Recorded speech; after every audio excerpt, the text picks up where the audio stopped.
Alright, so this is part 2 of replacing the heat wheel belt on an AAON 50-ton rooftop unit. More of a makeup air unit than anything. But we've got, okay, so in the cross member, which, you know, if you're looking at the unit from far back, here's the access panels, there's the bottom half of the heat wheel inside there, and then there's the cross member, which contains the shaft for the heat wheel and the flange bearing. We got to take that collar off, and then we got to get the bearing off of that. So it's got to come out, which the best way to do, and you'll see later, we're going to basically just use a pry, a hammer handle and a pry to lift the wheel up to take the tension off the shaft and to pull that bearing out.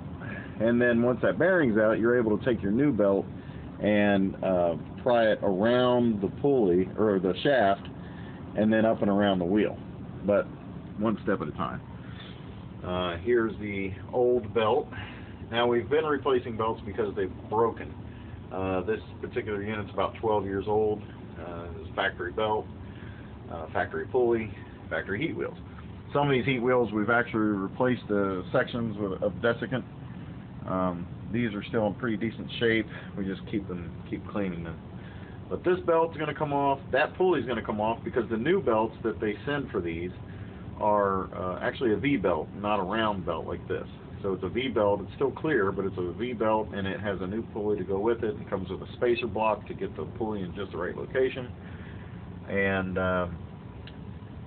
that's it. So, the other thing is you have to take off these brushes that run along the channel of that center that holds everything together. These are L-shaped, and they have brushes on them that brush the desiccant material, and it, you know, as it spins past it, it wipes any debris or anything off, knocks it off. But to get the belt up and around here, these pieces have to come off. So you pull these out. There's 3 pieces across the bottom. Obviously, you've got this cover off. We've actually soaked this down a day before with some penetrating lubricant to help.